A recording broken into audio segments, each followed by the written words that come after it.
guys, and welcome back to Draw Along Doodles with Walker. Today we are going to be working on an iguana. So you'll need your pencil and your Sharpies, and we're going to be starting on a horizontal level since he's longest that way. Alright, first thing we're going to do is over on the left.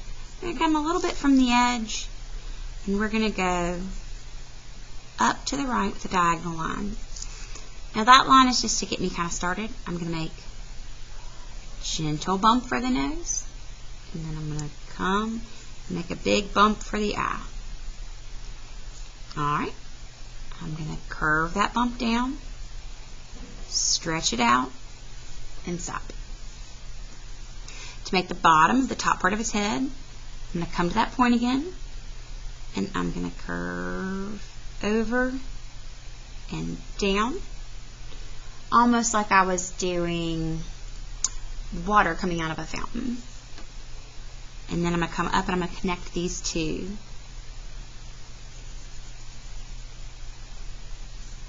Okay.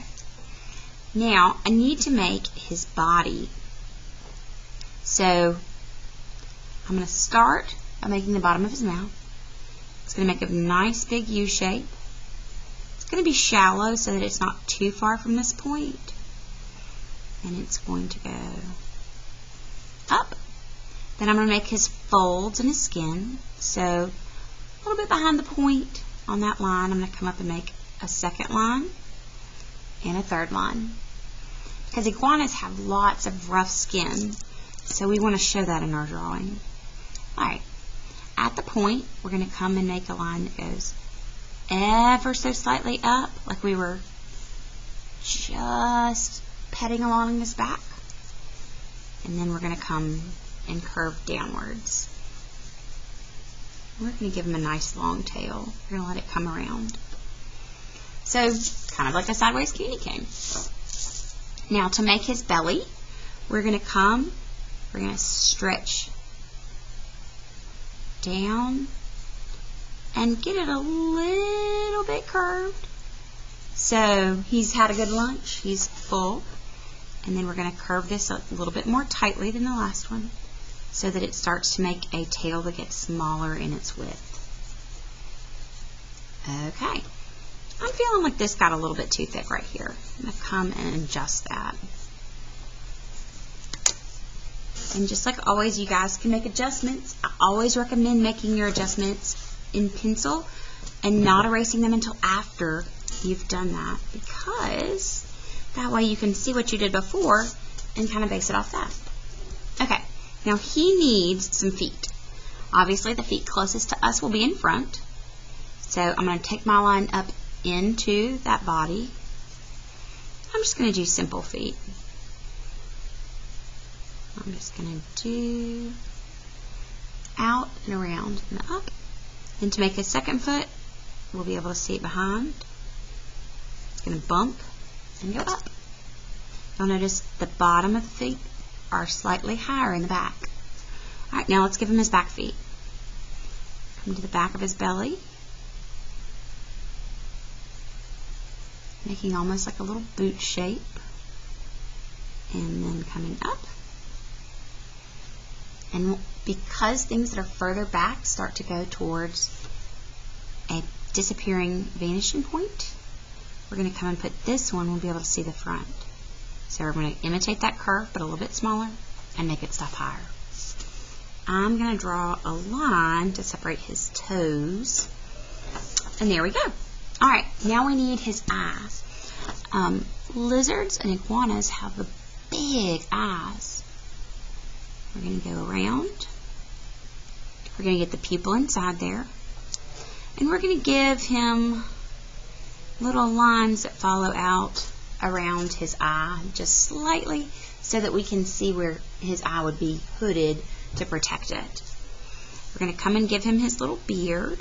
So from that point where the bottom of the mouth meets the nose or the top, we're going to draw some zigzags until we get to his chin folds. We'll call them chin folds. And then we're going to give him a little nostril underneath that curve. And then up here we're going to give him spikes that are getting progressively smaller. So they're all going to curve a little bit. What we're going to do is we're going to make it like you're thinking about drawing a leaf, but without the end of it. So up and curve down. You can even get yourself a little line to kind of tell you, like, oh, that's how tall I should make it. You can give yourself a guideline if you need to. Up and curve down, up and curve down, up and curve down, up and down. And I'll keep going as they get smaller and smaller. Now, I want to give him something to make it look like he has sort of scaly skin, that rough skin that lizards have. And so I'm just going to come and make not quite squares, not quite circles, just kind of square-ish or circle-ish. And I'm going to get him lightly across the top of his back where that skin might be more defined. And I'm going to vary the sizes. Okay, so I am ready to add my Sharpie. Here we go. We're going to start by doing the things we know we might accidentally mess up if we weren't paying attention. So I'm going to do his foot because I don't want to draw his belly through his feet. I want to make sure that I've gotten that taken care of. Okay, then I'm going to do this one.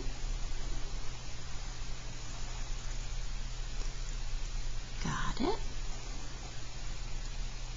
Alright, I'm going to connect the line that connects the tummy and the 2 feet that are in front, because those back legs, we draw the line through them because they would be hidden underneath the stomach.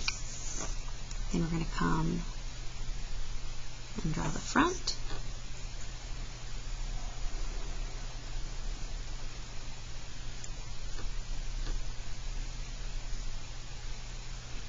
Give him this little beard. Now, if you were going to have a pet, would you want to have a pet iguana, or would you rather have something like a dog or a cat? I am personally a dog person, but I don't know about you guys. I don't know if maybe you have some sort of reptile at your house. I'm not sure. I think I couldn't pet and snuggle with it, so I think that would be sad. Alright, here's his nostril. And now I'm going to come. You'll notice I'm tilting my paper and turning it instead of just relying on my hand to do all the work. You will find that you get a lot smoother lines if you do that. You're able to control it better because you're not having to make your hand go into weird positions. So it's much, much more helpful to provide yourself with that flexibility of turning the paper. So there we go for his little spikes. And then I'm going to alternate my large and my small Sharpie on this so that you get some variation in the line quality, and that way he is not all the same. Now, it is important to remember that if you're using a thin Sharpie that you don't push down on it.